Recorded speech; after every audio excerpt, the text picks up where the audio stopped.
Welcome to Thoughts on the Market. I'm Brian Nowak, Morgan Stanley's U.S. Internet Analyst. And I'm Simeon Gutman, hardlines, broadlines, and food retail analyst.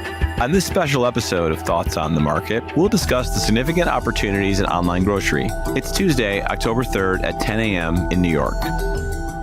Simeon, our work suggests that online grocery is the largest remaining category of offline spend, which makes it the biggest opportunity in e-commerce. When we talk about online grocery, do you think of it as pure.com? Do you think of it as omni-channel? How do you define online grocery? And how do you think about the growth outlook for the industry the next few years? To settle that debate, we think of it as omni-channel. The online market includes both delivery and pickup, which we actually think is a 50-50 mix. The market today, we think, is about 11.5% penetrated.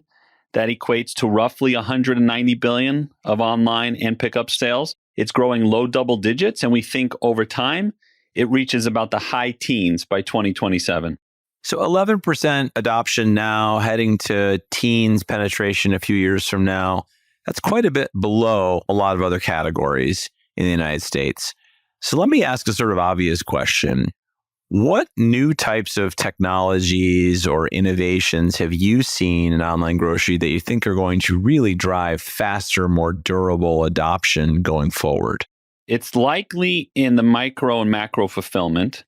I mean, online grocery is complicated. There's a lot of SKUs to pick. There's labor involved. We're seeing better ways that grocers are able picking and packing the groceries. I think still getting it to the end user remains a challenge, and that's what we're going to see probably evolve over the next, call it, decade. That's helpful. What are some of the other key debates in the online grocery space, and what aspects do you think the market is missing or underappreciating right now? I think two key debates are the path to profitability, and if online grocery can reach that profitability threshold, and two, whether an online-only player will encroach on the traditional share and disrupt the market. As for the path to profitability, we think eventually we'll see it. We don't have a lot of examples because we don't think we're there with scale today. But over time, we think these models will show some level of profitability. It may not be a fully online model. It'll still be a holistic omni-channel model. And then the second piece is we do think there is going to be an encroachment from e-tail or e-commerce only players. The market's big. It's one piece of the market that online only hasn't conquered. But it's such a big TAM, we think everyone has their attention on it. What are some of the most significant advertising opportunities when it comes to online grocery, Brian? To your point on profitability within online grocery, we think advertising is likely to be a key lever to drive profitability across the space. Historically, we have seen traditional grocers and retailers benefit from trade spend, advertising dollars spent essentially for end cap placement, shelf space, and really in-store marketing. As consumer wallets move online within online grocery, we expect those dollars to shift toward the online players.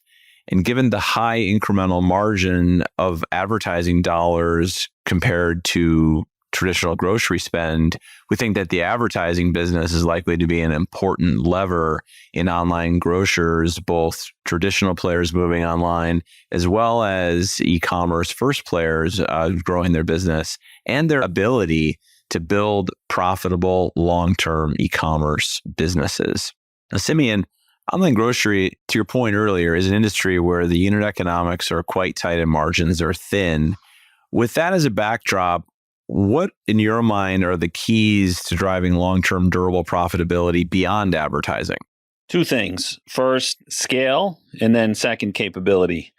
In terms of scale, the more densely populated or the more densely penetrated a grocer can be in a market, the more money we think they can make.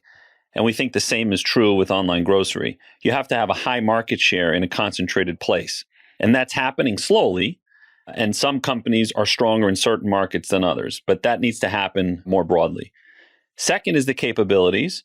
And as I mentioned earlier, we're starting to see the emergence of newer technologies, macro fulfillment methodologies, meaning automation at a large scale, micro fulfillment, automation at the local level. And these type of technologies remove the human element, the labor element from picking a relatively large basket of items and can save a significant amount of money.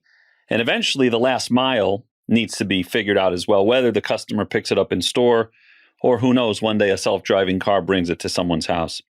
And of course, Brian, online grocery will likely experience the impact of AI. How do you see the role of AI in this space?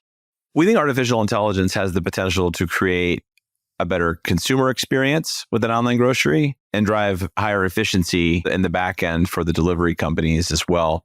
On the consumer front, the capability for large language models and artificial intelligence to analyze more consumer data and essentially create what we think will be AI-powered personal shoppers with better suggestion recommendation engines, recipe recommendations, auto replenish, auto reorder, we think is going to remove some of the friction that historically has held back online grocery adoption.